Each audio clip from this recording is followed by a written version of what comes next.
Good morning. Welcome back to my channel. I'm Ruby. This is Ruby Read, and today I'm going to try to read for 24 hours in a 48-hour period. Also known as a 24 and 48. This is kind of a common reading challenge, a popular reading challenge online, and I don't have I attempted this before? If I did, it was in a really casual way, and this is in a bit of a more serious way. Because it's my spring break, so I don't have any school work to do right now, and I also have a lot of things I want to read, and I'm really excited about all of them, so I'm looking forward to this chance to really dive into a bunch of stuff that I want to read. Specifically, I had been intending to read as much of the Carol Shields Prize for Fiction long list as I could before the shortlist gets announced. So it's a long list of 15 books, and the shortlist is going to be announced in a week. And I've read one of the books. So my best bet right now is that I'll have to read 4 of the other shortlist books if the one book I read makes the shortlist in time for the final reveal. And I would rather have less pressure. I'd rather have to read only 2 or 3 books that I didn't get from the long list that made the short list. Do you know what I mean? So yeah, I'd like to make my way through more of these books, also because potentially they're all really good. That's sort of the point. The first one that I read was really good, so feeling optimistic. But yeah, I've only read the one in a whole month, so now I have a week to read a couple more, and I have 2 of them. I have 2 of them here from the library. The Land of Milk and Honey. This is the first one that I'm going to be reading. This is, I guess, climate fiction, but about food.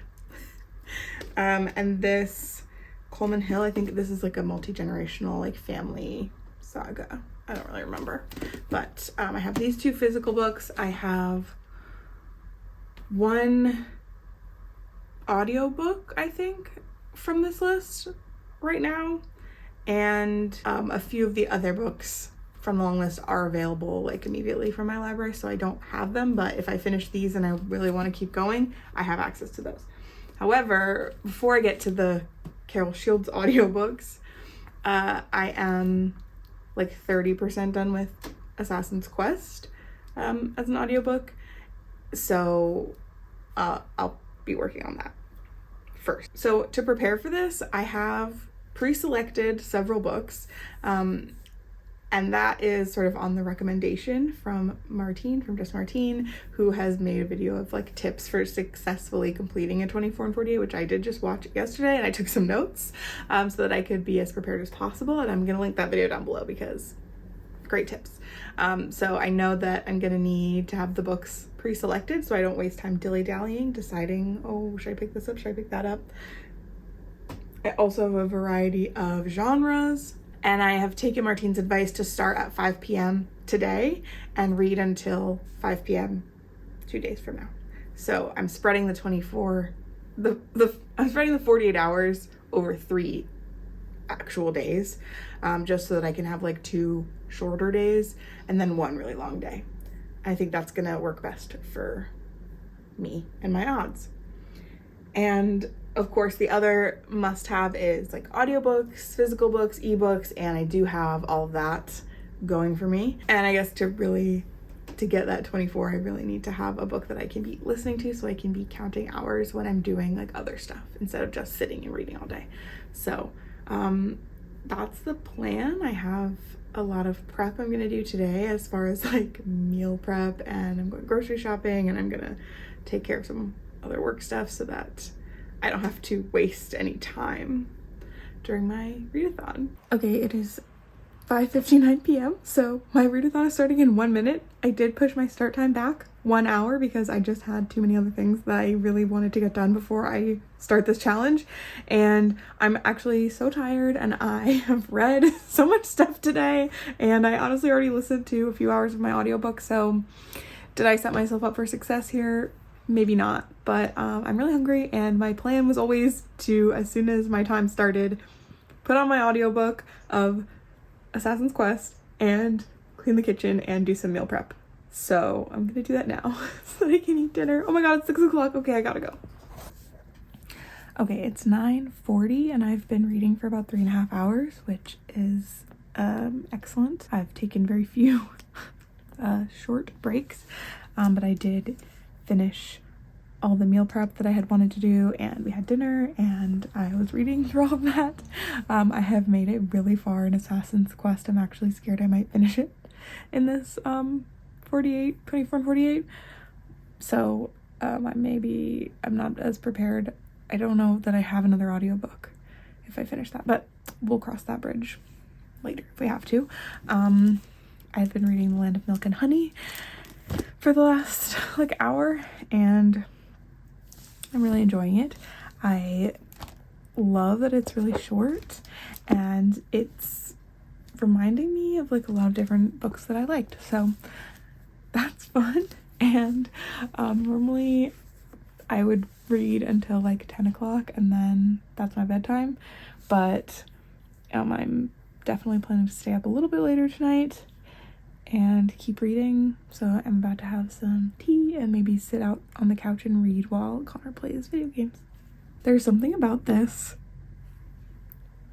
that is just reminding me of the first year I was on BookTube. I feel like I did a lot more handheld filming in the dark with not enough light in my bedroom, which is where I am right now. And that's a little bit fun. Okay, gotta go read.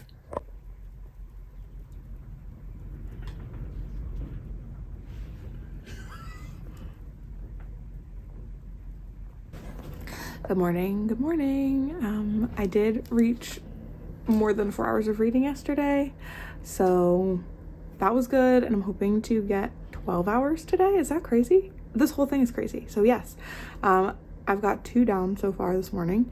Weather is a little bit iffy. It would have been nice to do this challenge maybe on a time when I could go outside, because I think changing location is gonna be helpful for staying alert and enjoying reading for so many hours in a row. But yeah, it's a little bit gnarly out there. Hopefully nothing too crazy, but maybe. And this morning I switched to a new book because I like to read many things at once. So I'm reading Coleman Hill by Kim Coleman Foote, and this is called A Biomythology on the back. And it's, I believe, the story of, or a slightly fictionalized version of this woman's family's history. It starts in the early 1900s when 2 women are leaving Alabama and moving to New Jersey, where their husbands have already been and have gotten work and a house and everything. So they're moving up north, to get away from Jim Crow South. And so this is sort of the story about their friendship and their children's friendship. And it's kind of rough because things were really rough for pretty much everybody involved. But I am really enjoying it. I like the way that it's written. I couldn't tell you what that is. It's written, it uses you, but then sometimes it's I, and sometimes it's she, they, we. There's many different voices, I guess, in it, which is just kind of, I don't know, I like it. Okay, I like it. So I'm gonna go back to reading now.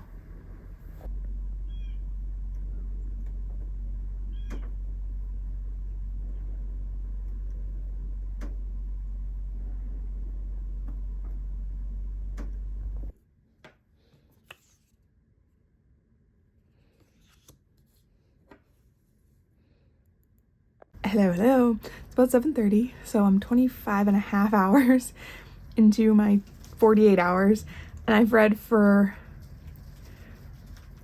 I forget, I think 14-ish hours. I just looked at it and then forgot, but I think that's where we're at. Looking good, basically. I'm gonna continue reading. I've been listening to my audiobook so much today, which was great because I did some cleaning and sorting of things in the pantry. I made dinner, and I spent a lot of time working on my bookmark thing, which this is another one that I made.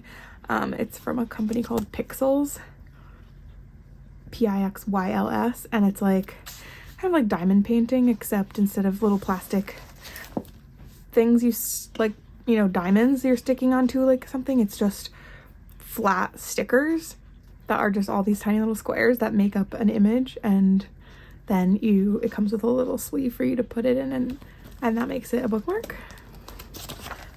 Like, it's inside of this, and I just put this little tassel on, and this is the one that I already did, and then I got another one because that was so fun, and I've spent a lot of time working on that today, so I'll show you what it looks like when I finish it, probably tomorrow.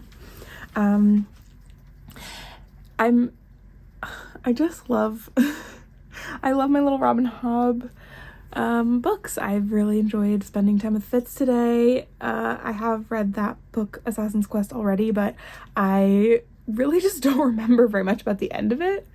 Like, there's like one element of the ending I remember, but a lot of stuff just feels very up in the air to me, and I'm concerned about where it's gonna go. So I have been mostly audiobook today, I feel like, but I made it like 2/3 maybe into Coleman Hill. Really enjoying this. It's just a lot about generational trauma and cycles of abuse and how that correlates to systemic oppression, racism, classism, poverty, etc. So really really good book, I think, but not the most like uplifting, which why I don't require books to be uplifting. I mean, that's not really a negative to me, but really enjoying this. And I think now I am pausing the audiobook for a while, and I'm going to spend some more time with The Land of Milk and Honey, which I'm about halfway done with, if you can see that. And I feel like I'm going to finish this challenge early. Like, obviously it's too soon to tell, but I really think I am. And I think obviously there's no way that I could have made it this far without the audiobook, because I was able to just like do kind of mostly my regular stuff today while listening to it. So hooray. And also just feels important to note that I love reading, and I was loving getting to just spend so much time, like especially this morning, to just spend like a few hours reading was such a treat right off the bat. So I'm gonna get back to it.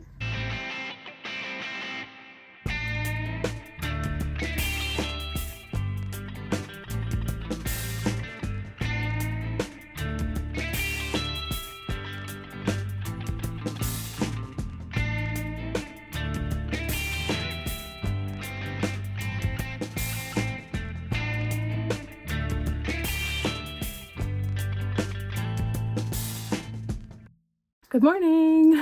It snowed a lot last night, and I finished a book. I finished The Land of Milk and Honey. First thing when I woke up, we did lose power last night, but it came on in the middle of the night again, so it didn't really stop me from reading because I had a flashlight. And this morning I listened to more of Assassin's Quest while I was shoveling, so that was great because I got to be outside, and I'm kind of, still probably a little flushed from that activity. Anyway, I have like 5 hours and 20 minutes left of reading to do in the next 6.5 hours. So basically I have like 1 hour of wiggle room for the whole day. So that's tough. I wish I had stayed up a little bit later, but just like it was so dark, everything was so quiet. It just made me so sleepy. So I didn't hit my lofty goals yesterday, but we could still do it. And I think we will. So now I'm gonna go inside and work on reading the rest of Coleman Hill, and then once I finish that, my plan is just to listen to my audiobook like until the end of this. So that will be great. I'll have finished 3 books, hopefully. Hello, it's 5:34. So I have just under 30 minutes left of my 48 hours, and I have read for 24 hours and 8 minutes. Yeah, I did it. Oh my god. And the worst part is I can't stop reading because I have like an hour-ish, maybe like an hour and a half, less than that, of Assassin's Quest, and like I can't put it down. I had to force myself to put it down to pick up Coleman Hill so that I could finish that. And now I don't want to stop listening to my audiobook. So the 24 hours was not enough. I really enjoyed my experience. I liked the books. I liked reading so much. I just had a great time. I don't think I have really spoken enough about any of the books I read to like give really to consider any of this like book reviews, but I loved The Land of Milk and Honey, and I really liked Coleman Hill. I haven't fully decided on my ratings yet, but I do think I'm going to talk about them maybe more thoroughly in my Carol Shields Prize Part 1 video, if that's still happening. I think it's still happening. Oh, and I finished my bookmark. Ta-da! It is Blush Blossoms is the name. And I put this yarn frilly thing on the top. So that's what sticks out of the book. And yeah, I love it. This is them together. I have a green and a pink one. And yeah, I think these are so fun. So I probably will do more later. I don't know how many of these do I really need, but it is a really good way, I think, to just like zone out when you're listening to an audiobook. Wow, I am exhausted. That's for sure. Yeah, so let me know if you've ever read for 24 hours in a 48-hour period, and like how many books you think you could read in that amount of time, because I have to be honest, I thought I was going to read more than I did. So yeah, thanks for stopping by. I hope this was fun. I hope it was as fun for you as it was for me. Probably wasn't, because it was really fun for me, and I do feel like I want to make sure I make time to do this again, because that's how much I liked it. I get why Martine does this all the time. I got a lot of reading done, and it felt good. So I'll see you back here sometime soon for another video. Okay, thanks. Bye.